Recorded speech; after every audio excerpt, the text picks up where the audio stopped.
Oh, God, yes. All right, we are recording. Thanks, Angie. We'll go ahead and get started. Looks like we have a good 20 or so now, so it feels like a quorum to me. Would like to do some introductions. There's a couple new faces that I'm seeing already, and I think it just gives us a chance to kind of level set. So I'm just gonna look left to right on my screen, read off a few names at a time. So if you hear your name, try to remember what order. And I guess I'll start. My name's Dan Sokulski. Most of you know me. I'm a certified recovery specialist with Chestnut and assigned to the ROSC, and currently serving as interim McLean ROSC project manager. So let's go Katie D, and then Kat, and then Joan.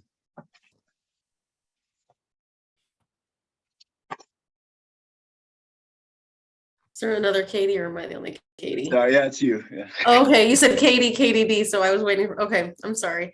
Good afternoon, everybody. My name is Katie DeFanis. I am a community outreach worker for Carl Addiction Recovery in Champaign.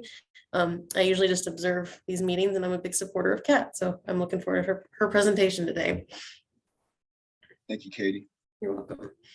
Hi, I'm Kat Hayes. I am an Illinois Recovery Corps project coordinator.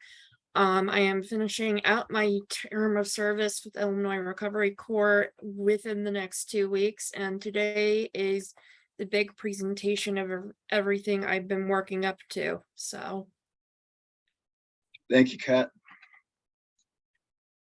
Hi, I'm Joan Hartman with the Center for Human Services, and I am really looking forward to Kat's presentation and very excited about the possibility of us having an RCO here in our community. Thank you, Joan. Let's go Bobby, Bruce, and then Sonia. Hi, I'm Bobby Hassel. I'm a member of Al-Anon and have been invited by Dan to listen. So. Thanks, Bobby. Bruce Lang with Prairie Pride Coalition. That's it. Hi, everyone. I'm Sonia Workman with the Center for Human Services, and I'm here to hear Kat's presentation, and excited for that. Thank you, Sonia. Good to see you. Let's go Caitlin, Randy, Jeff.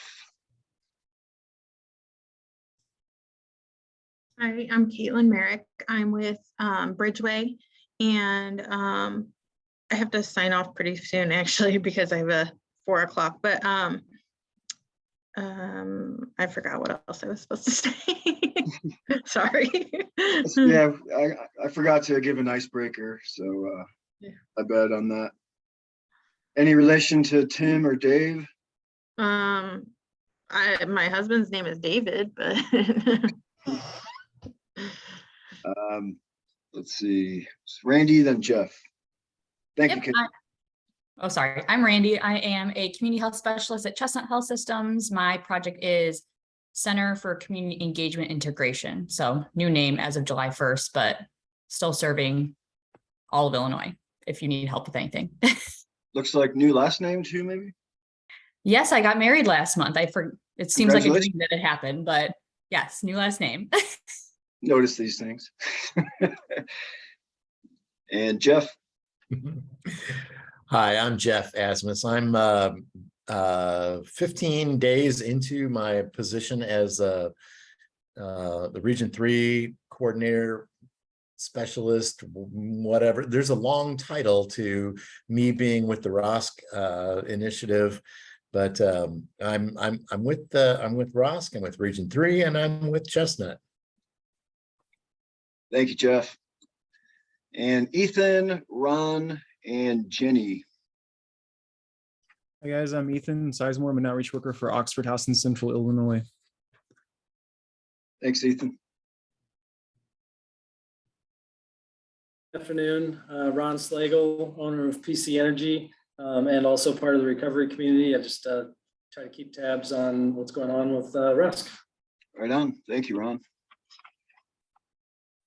Hello, everyone. I'm Jenny from HLM Recovery 180. We are serving the Will and Grundy counties, and pleasure to be here. Pleasure to have you, Jenny. and Angelica, Natasha, Laura. Hi, my name is Angelica. I help ROSC with some social media stuff now, but I'm a person with lived experience and adult child of an alcoholic. Hi, I'm Natasha. I am the behavioral health specialist at the public health department. I'm just here to keep up on what's going on in the community and with ROSC and just to see how I can help in any way. Thanks, Natasha. I'm Laura, I'm Kat's sister. I worked in the recovery community for 7 years. I'm really excited to see what she's done with this and to see her final presentation. Sweet. You sound just like her too. It's pretty cool. Let's go, let's see, screen jump. Hassan, Marisa, and then other Natasha.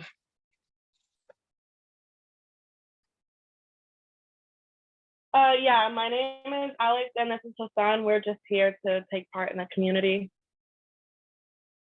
Welcome. Hey everybody, I'm with McLean County CASA. I'm just here to kind of stay up to date with what's going on in the community and provide updates with what's going on with my program. I think your name's snipped. Do you mind just giving us your full name? Marisa. Okay, thank you. Hi there, I'm Natasha with the McLean County Center for Human Services. Hey there, Natasha. And let's see here. Let's go Tom, Karen, Denise. This is Camera, that's Tom Tro. I'm the Regional Recovery Support Specialist for DHS Division of Mental Health for Region 3, also currently covering Regions 1 and 2. Thanks. Thank you, Tom. I think I'm the next person. This is Karen Smith. I'm with the Normal Town Council, and I am dialing in to just stay on top of developments in our community to serve the mental health of our community. Thank you, Karen. Hi, I'm Denise Backus with Gateway Foundation. Thank you, Denise. And is there anybody on the call who I did not call on? Okay.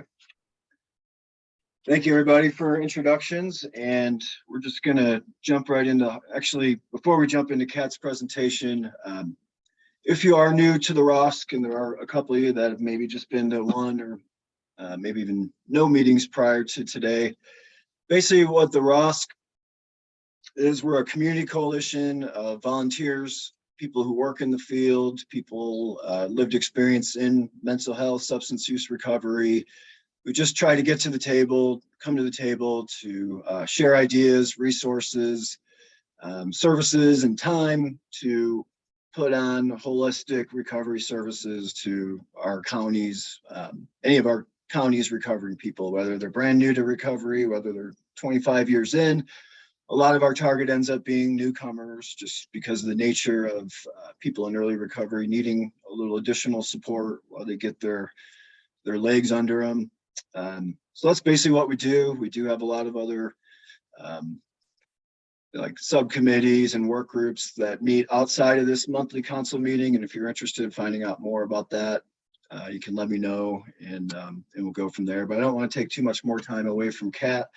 So she gave a little bit of a background, and honestly, Kat, since you understand this stuff way better than me, I'm just going to turn it over to you. And if you want to give us just a little bit of background on the method or what the project is before jumping into the presentation, anything that you would help, anything you think would help somebody who's come into this meeting kind of cold without much of the history, I think that would be helpful too.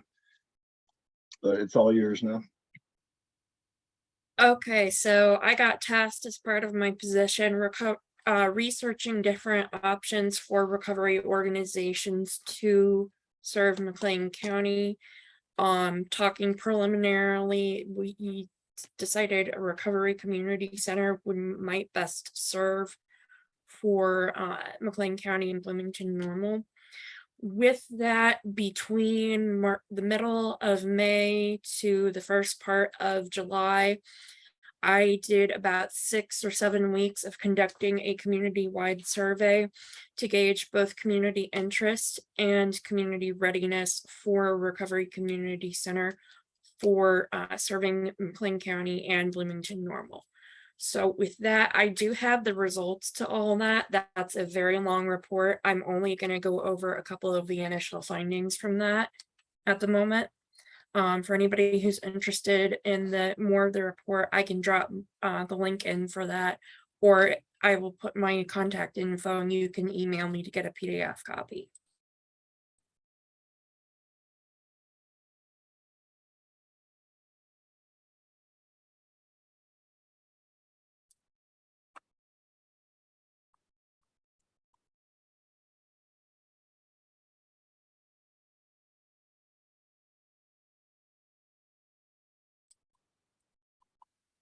So for initial findings with what we have with that, of people who were interviewed or took the survey who are people in recovery, 90.5% of them said yes, they would use services. People seeking recovery support services, 80% said yes.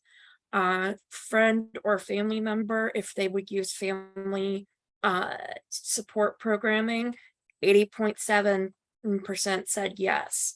For services most likely used, we are looking at support groups, sober social events and recreational activities, recovery resource connection and or referrals, volunteer or service opportunities, advocacy and public education and awareness, family support and programming, and health and wellness services, along with employment and or education assistance, spiritual support, housing assistance, volunteer and service opportunities, and then also remote/virtual peer support and transportation. And going into the big question was, are we ready to implement something like this? People in recovery who answered the question, 94.8% of responses were yes. For people seeking recovery support services, 75% of the responses said yes. Friends or family members of impacted loved ones, 79.3% of the given responses said yes.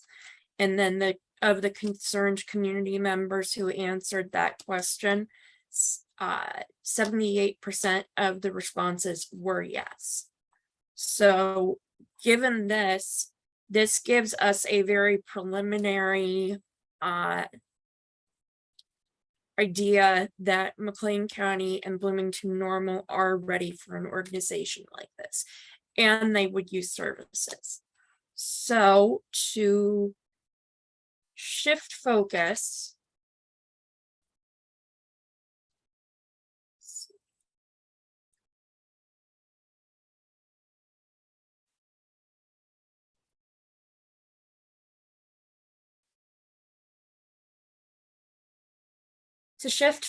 here a little bit, I need everybody here who's very analytical to step back, and you're going to suspend your belief in reality for a little bit. What I need you to really do is I'm giving you an example of what this could look like for Bloomington Normal. So I need you to step away from analyzing and trying to be like, hey, is this going to work? I need you to do what you did when you were a kid. I need you to pull out and dust off your imagination and just kind of journey with me through this example. So without further ado,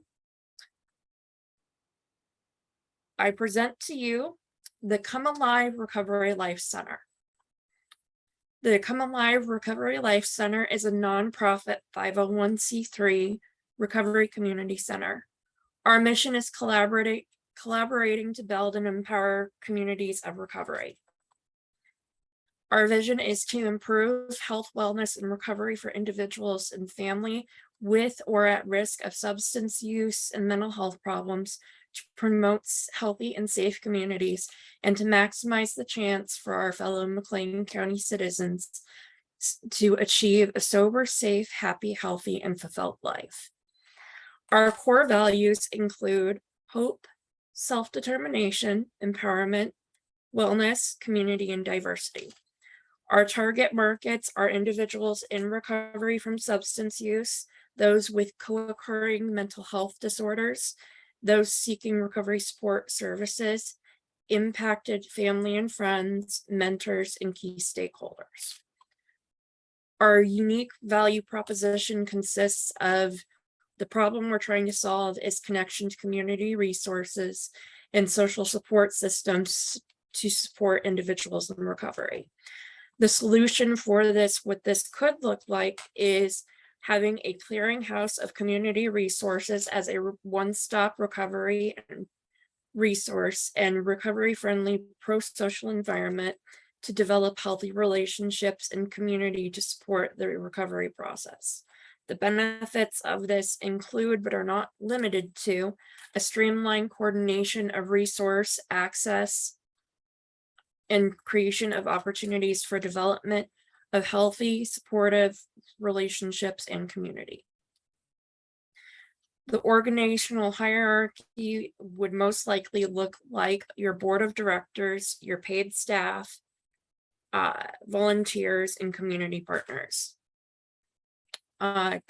Organizational bylaws are going to cover how the organization is managed and governed, along with the setup of the board of directors.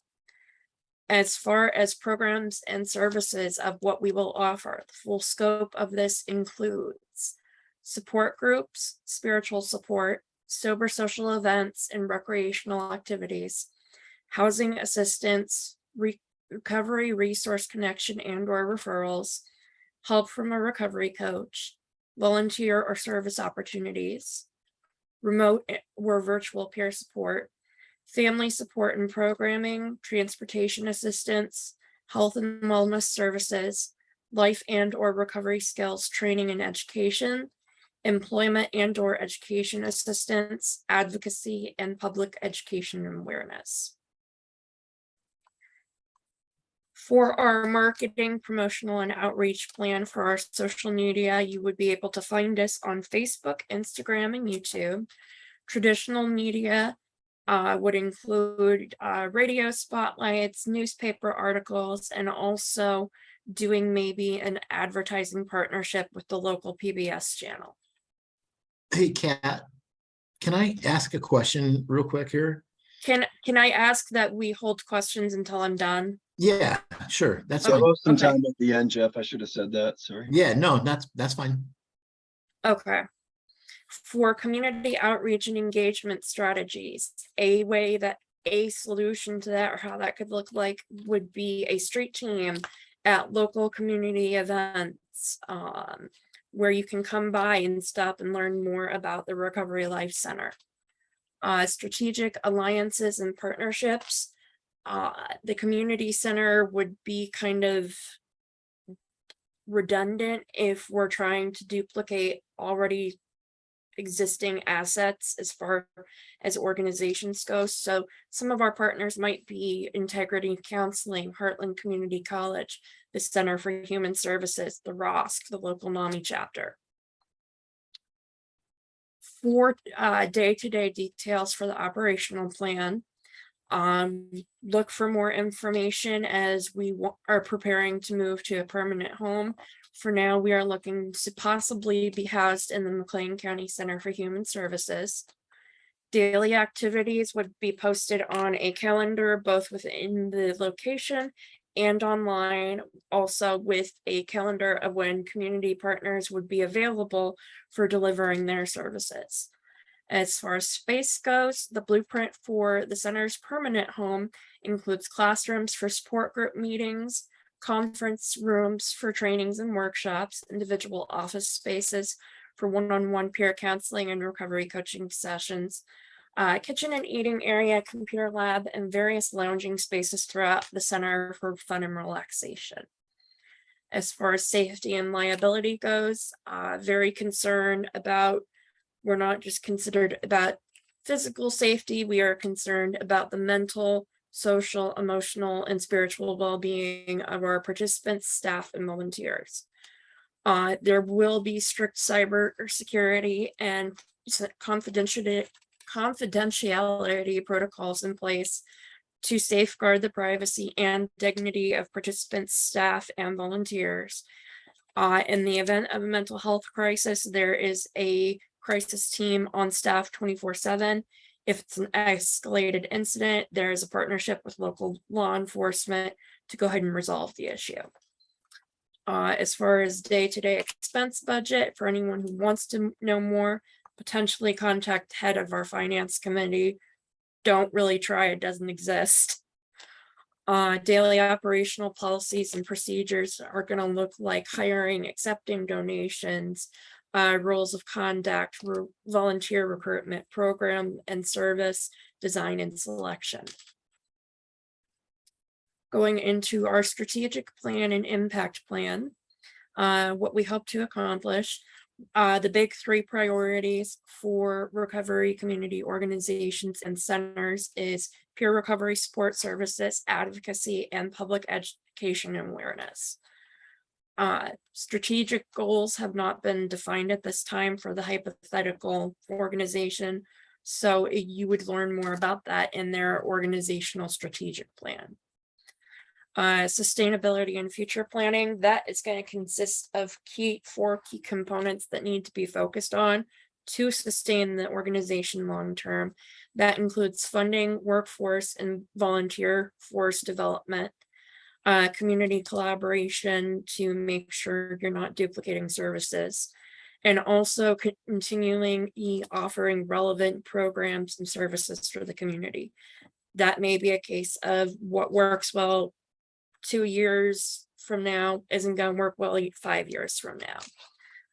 Credentialing of the center, that is done through accreditation with the Council on Accreditation of Peer Recovery Support Services, or otherwise known as CAPRS. The plan on that is keeping the key stakeholders, staff, volunteers, and center participants updated on progress of achievement of accreditation. For evaluation, outcomes, something that could be looked at for an outcome that's measurable is tracking of number of participants served. This can look like attendance numbers at events, number of participants utilizing community services, number of resource connections made, attendance at support group meetings, and number of recovery coaching sessions. Key metrics that can be used to evaluate how much of a success the organization is, increases or decreases in participants served, increases in quality of life and recovery capital, participant satisfaction, social media traffic metrics, and also the use of both qualitative and quantitative data. In order to keep tracking progress, the strategic plan would be used as a benchmark to make sure everything is on track as far as moving forward towards those goals. That might be evaluated quarterly, probably more often, I don't know. It would just depend on how many times they would like to review that year. Improvement plans, use of the strategic plan would be utilized for looking at, okay, where do we need to make course correction to what our activities are at the moment? And with that, everybody would, a significant portion of people would be involved in that. Board of directors, subcommittee, these staff, community partners, volunteers, key stakeholders would all attend, different meetings to be like, where do we need to course correct? For potential funding sources for the area, Illinois Prairie Community Foundation, United Way, McLean County, Illinois Humanities, the R3 Restore, Reinvest, and Renew Grant, the John M. Scott Grants Program, IDHS Super, the Illinois Criminal Justice Information Authority, SAMHSA, HRSA, the CDC, HUD, and different contributions and donations from local, corporate, and private donors. And For funding, in order not to duplicate services, it's imperative to have community partners, because that also takes some of the financial load off the center and it creates a true community center. So that can be kind of just about anybody. Examples of fundraising activities could be something like an International Overdose Awareness Day giving campaign, or, you know, maybe a recovery picnic and family fun fair fundraiser. That one's kind of sky's the limit as far as fundraising activities go. You can be as creative as you wish. And then financial oversight and management is done by the head of the finance committee, possibly an external volunteer or an external accountant. Information on that can include balance sheets, income statements, tax information, audits, and then of course the 990 form. There has been research done into the potential derived benefits for program participants. These can include increase in recovery capital, lower psychological stress, better quality of life, improved self-esteem, improvements in abstinence and substance use problems, aid in supporting and sustaining long-term recovery, mutual accountability, development of community, a sense of belonging and local citizenship, and a centralized location for resources, support, and assistance. These are potential derived benefits that came from the actual survey. A couple of these include the impact on parents of children in foster care. Also talking about how it would be beneficial, you know, to students at ISU. Also talking about like it would increase capacity for different programs that already exist within Bloomington, Normal, and McLean County. The big problem areas that will have to be taken into account going forward with potentially developing this is transportation and or ability to travel to services, stigma, awareness, and or knowledge of services, also dissemination of info about resources. For some people, post-COVID discomfort in accessing services, some people still have that fear. Also, as we're coming out of COVID restrictions and possibly going back into those, depending on what the COVID landscape looks like. Lack of adequate mental health care workforce and lack of caring, empathetic, and compassionate mental health care providers.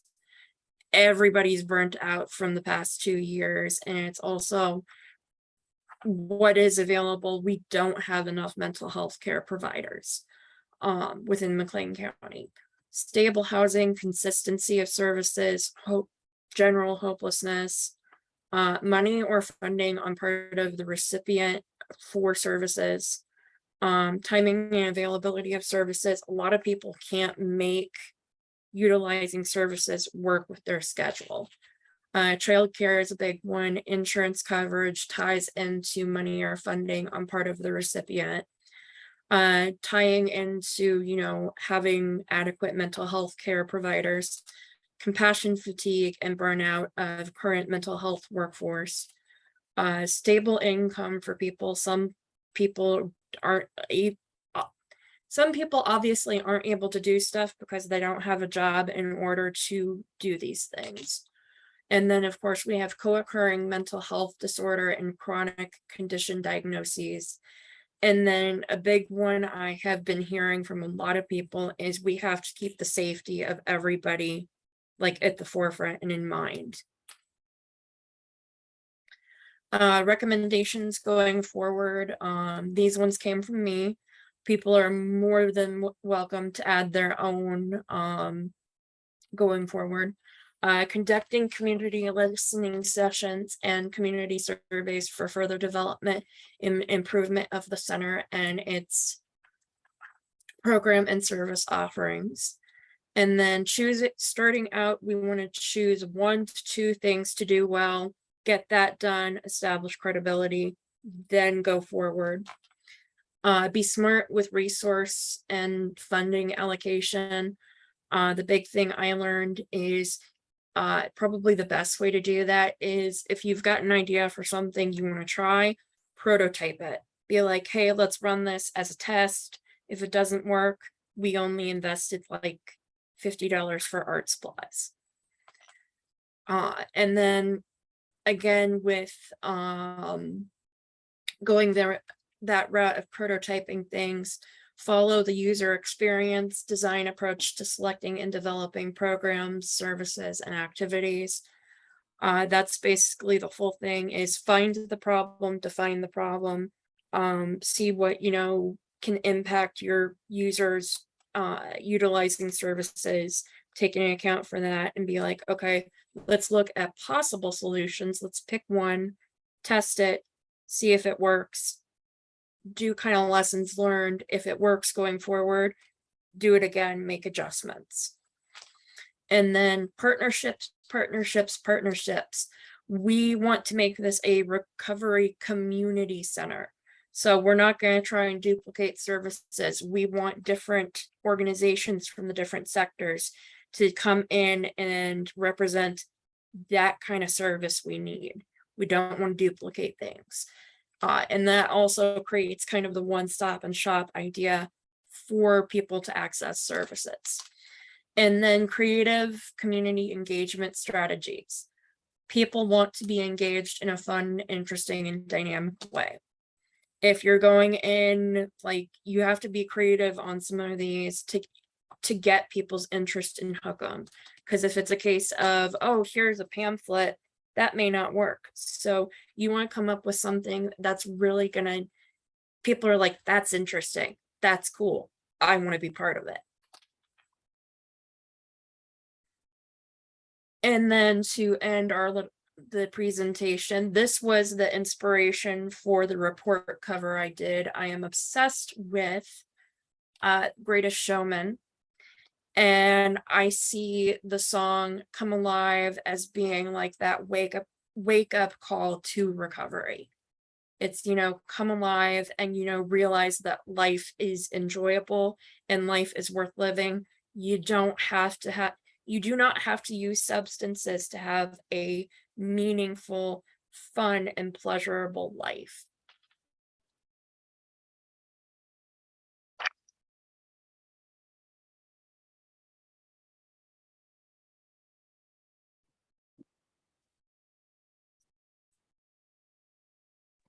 Hey, Kat.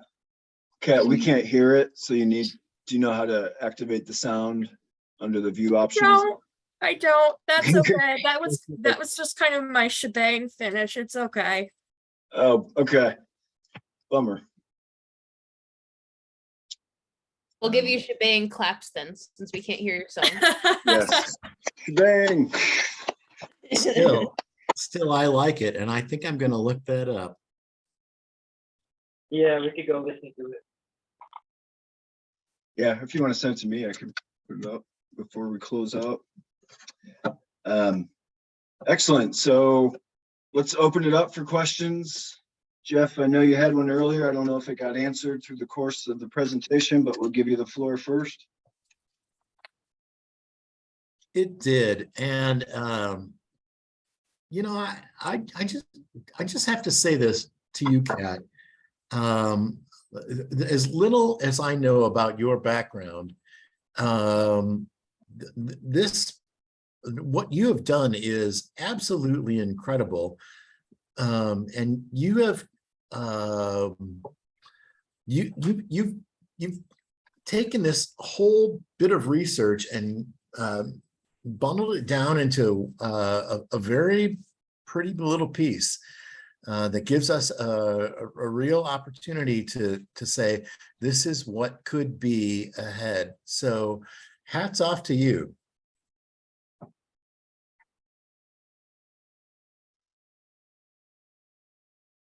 Thank you, Jeff. Any other just general feedback or specific questions? about just anything covered? I guess I'll ask a question. Do we know about how many people ended up filling out the survey? Oh, yeah. So I was originally aiming for 100 participants. I got 192 responses. Nice. Yeah.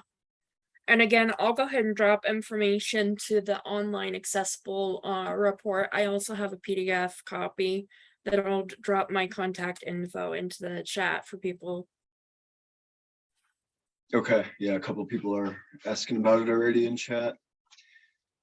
I know I told you my wife actually received the survey. She's a teacher at Normal Community, doesn't work in addiction field at all. You know, she helps with mental health, but I thought it was cool when she's like, hey, have you seen this survey? You should probably fill it out. And then I saw it was yours. I got all excited and fill it out. She has a lot of insights from a family perspective.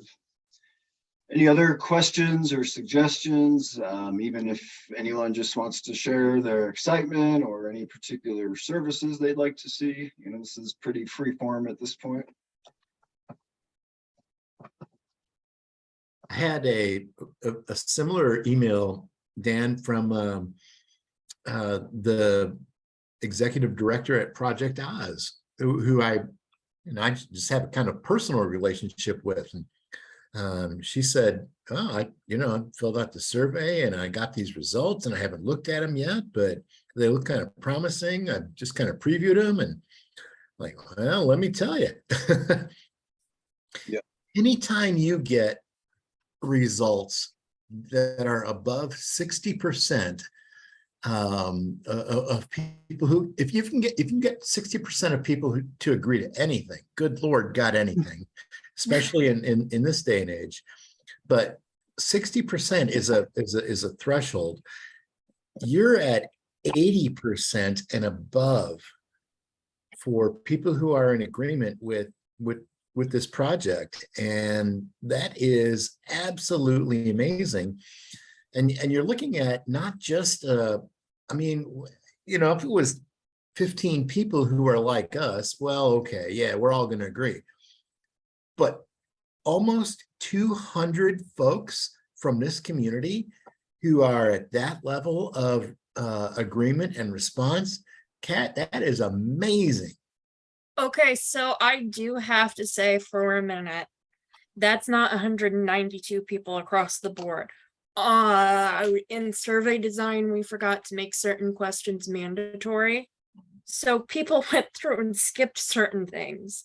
But in the report, I can show you so you know what Yeah. level of responses like. Yeah, I know, I know, but there was you had a lot of questions there.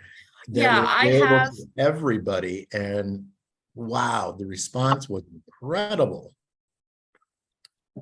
Yeah, I think getting 192 for a lot of us are familiar with putting out surveys in this field and the struggles to get engagement on that. So having basically 200, to me, that also is it's very telling.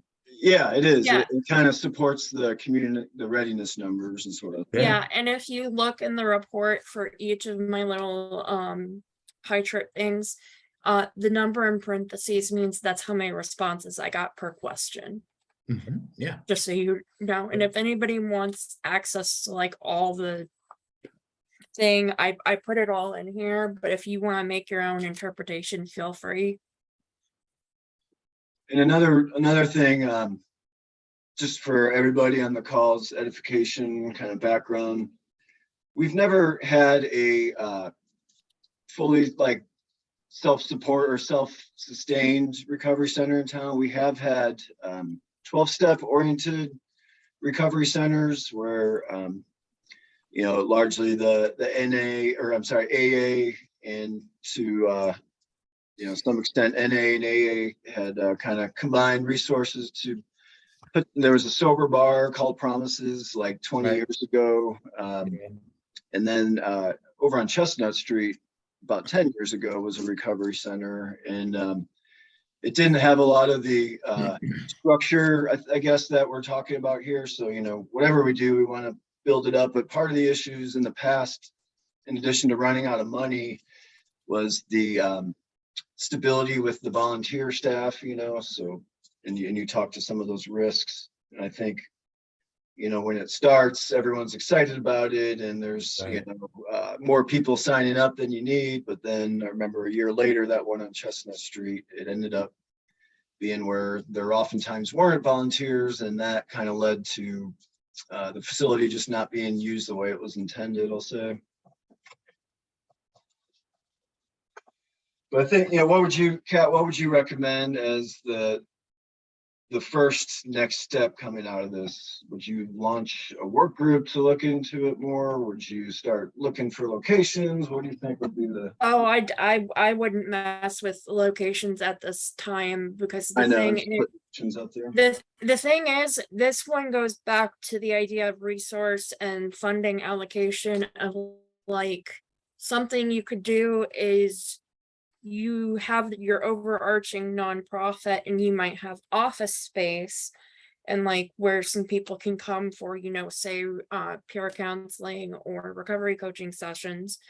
But then you can look at community spaces within the community, and rather than spending money on like rent or building this big place, it's going to be like, is that the best idea? You could go in and be like, hey, we're going to have these events at, you know, normal public library.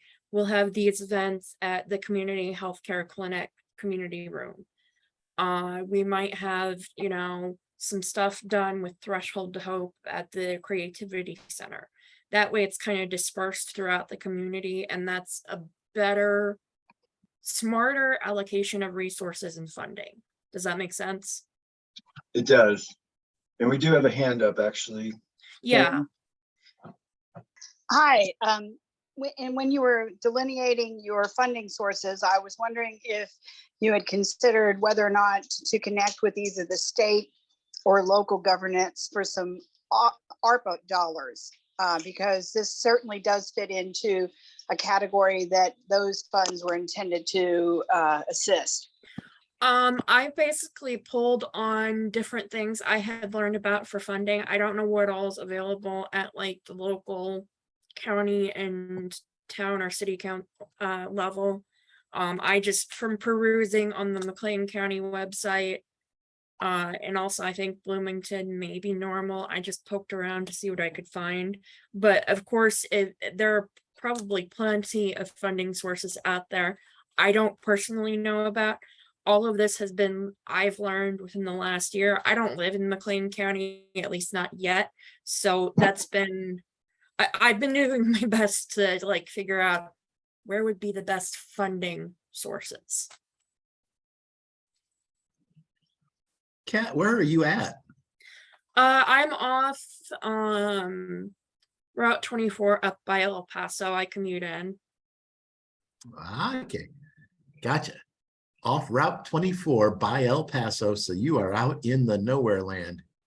Yeah, I technically live in a village of about 500 people. We don't warrant a Casey's or a Dollar General. No, you have nothing there.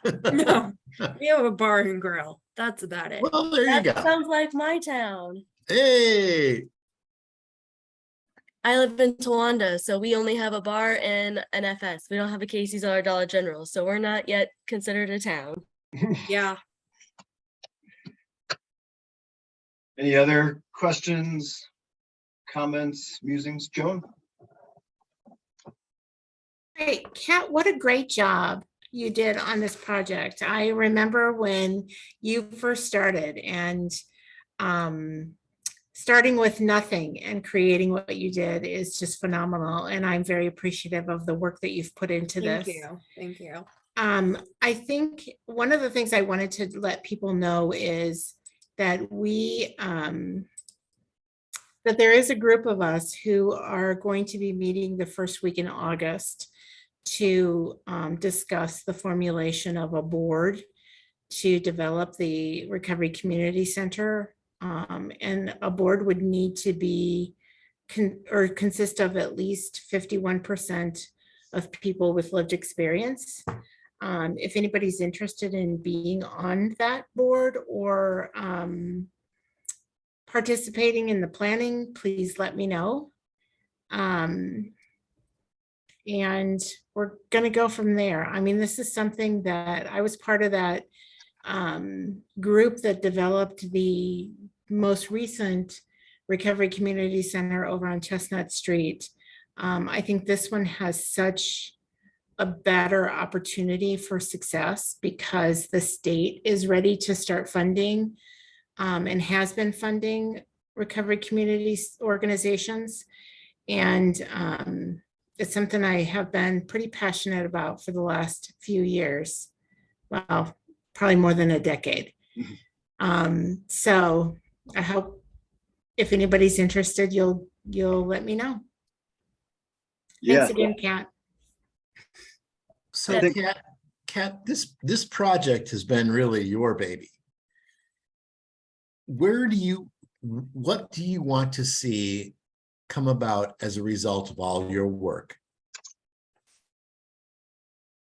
I would like to see like I think this makes sense because I think it's a good idea to have a central location where different community organizations can come in, and maybe they have representation a couple days a week or every other week or whatever. But I would like to see this come to fruition where it's like it's a one-stop, easily accessible location, because I know from several vantages, a lot of people, we were at Cogs and Corsets in June, and people were like, we had no idea the ROSC existed, and the ROSC has been around since 2018. And it's also like people don't know what services there are, and there's kind of a lack of resource coordination. And I know personally from my own experience, and also being a medical assistant, I watch patients try to navigate the hospital system or going to different places for care, and it's like, hey, I need a referral for this, and you go and you find out, well, I needed to be there by 3:30 and they quote it's now 4, or it's like you have to take a full day just to get around to different things, and it's frustrating because you have to get in with services, there's a waiting time, and it's just like, if everything's all in one location, it's convenient. I can come here. I don't have to, go 50 million different places around town, and they may or may not be open. And, I work, 9 to 5, maybe as a receptionist somewhere. I can't come in. So it's trying to figure out a new solution to accommodate all that. I think that's the biggest thing I'd like to see, is so people aren't frustrated and are hitting the same walls. In all of your work and your, I'd say research, but the networks that you've developed, do you have an idea of a person who would be well qualified to head up that initiative?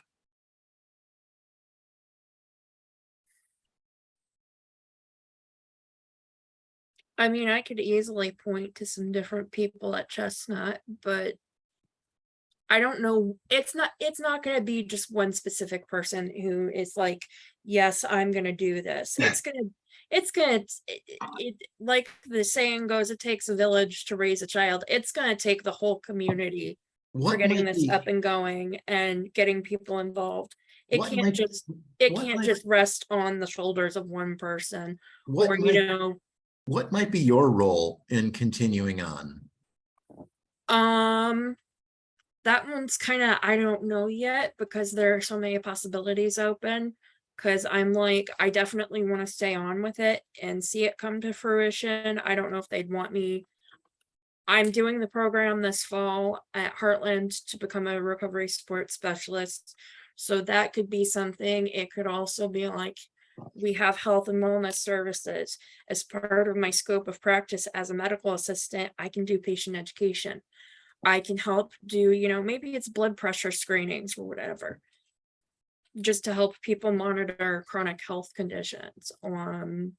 It could be something I'm also looking at is I'm wanting to start my own business venture or actually a social enterprise, the social mission side, is employment and job readiness skills for certain individuals, certain target markets. I'm looking at being like people who are in recovery from substance use, because I know from my own frustration of job searching, it's worse than online dating. You don't know what you're doing, and it's helpful to have somebody who can kind of step you through the process of, we're not just going to do, we'll get you a cover letter and resume.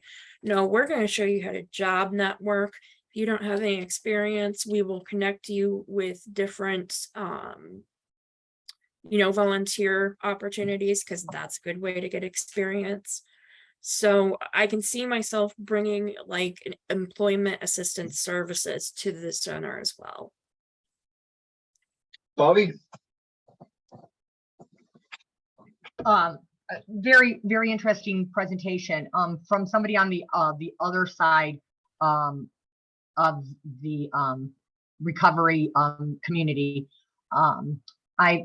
Two things. One, Kat, you answered the one question I was going to say. What you were describing as for that job search thing, to me, sounded like something that should be a part of this center, 100%. Yes. But the other thing that I heard from you, I kind of heard a contradictory thing.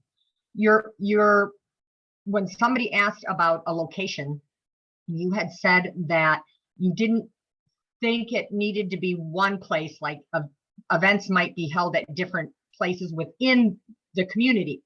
Yet when you were just describing how you saw this coming to fruition, it was, we need a central location where everything is housed so that people don't have to go to a lot of places. So am I understanding that there would be a central location where all the services were housed, yet programming could be at other locations? Yeah, it could be a hybrid.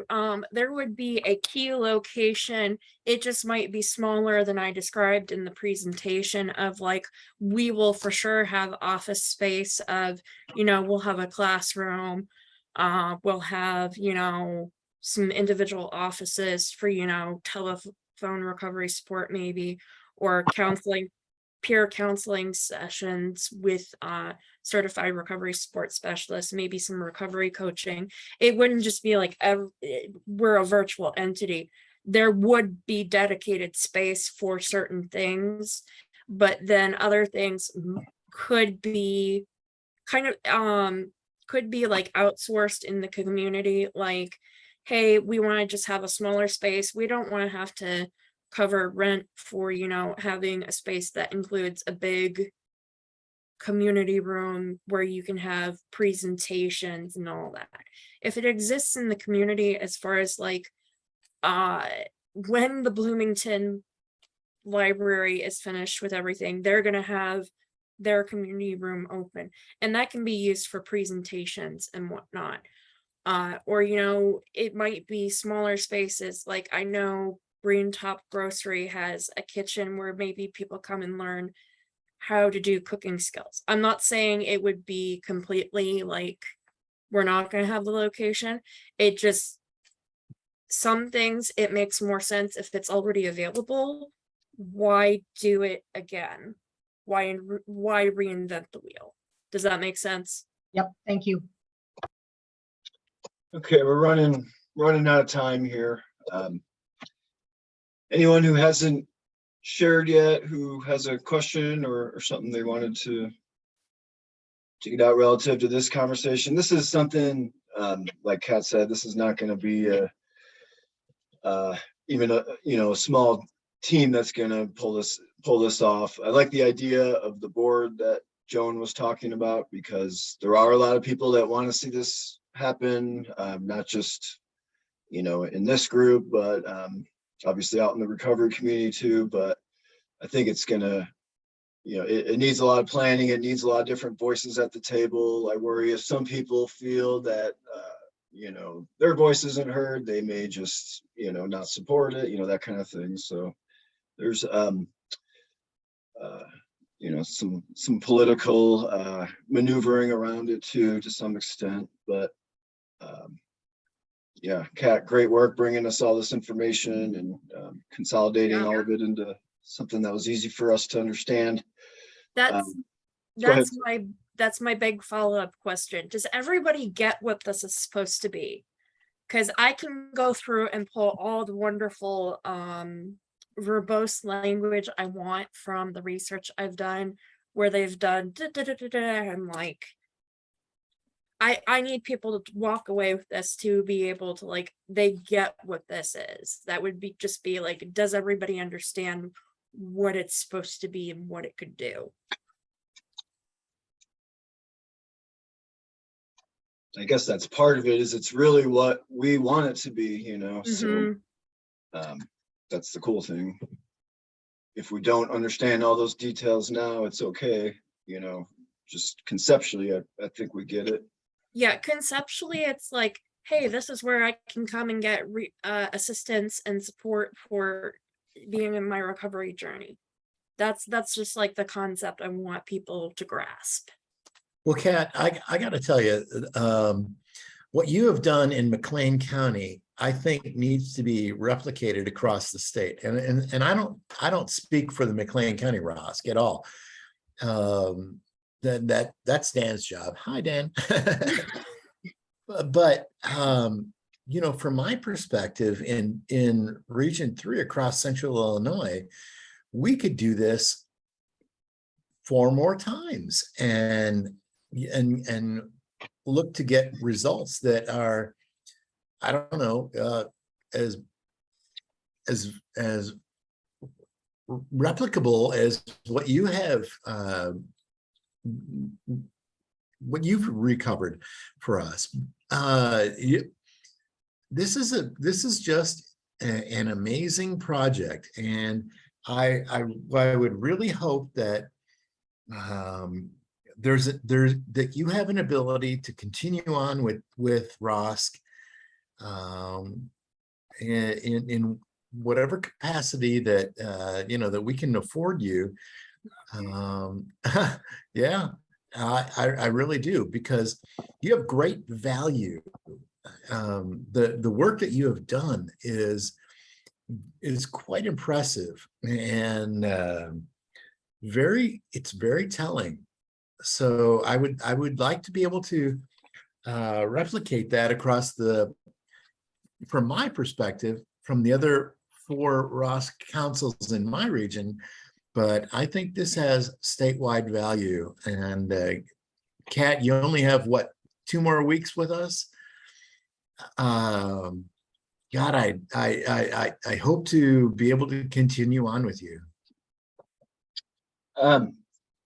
We'll take some of this offline, Jeff. There are some conversations happening. I'll just leave it at that. But yeah, we've all noticed Kat's hard work. It's not a revelation to today. I do want to let everybody go, though. It is past 4:30, and thank you all for your time, and those of you who did stay a little bit late. Obviously, there's a lot more to come on this, and I'll just repeat Joan's request for anyone interested in the board to really be involved on this. And a couple other quick reminders. This Friday is our rescheduled Grady's Day. We're already pretty much maxed out as far as how many people they'll let us have, but I just wanted to remind you all that that was still happening. And if you did RSVP for the 8th, you're still good for the 22nd. And then September 17th this is just our save the date announcement for our 3rd annual ROSC picnic / fundraiser. We'll probably have that. Well, we'll have that at Anderson Park again on the 17th. And softball season is just about to end, and we're going to start up. A lot of people interested in volleyball leagues or teams. So if that's something you're interested, or if you played volleyball or have coached teams and kind of know how some of that works with leagues, please let me know, because I'm figuring out as I go here. So with that, we are done. Thank you all. Just going to open in case there's any last burning thing and I'm talking over somebody while they're trying to talk. Cool. We'll see you in a month, I think August 16th for the next meeting. And thank you all so much. Thank you. Thank you. Good to see you, Bobby. Thanks for coming.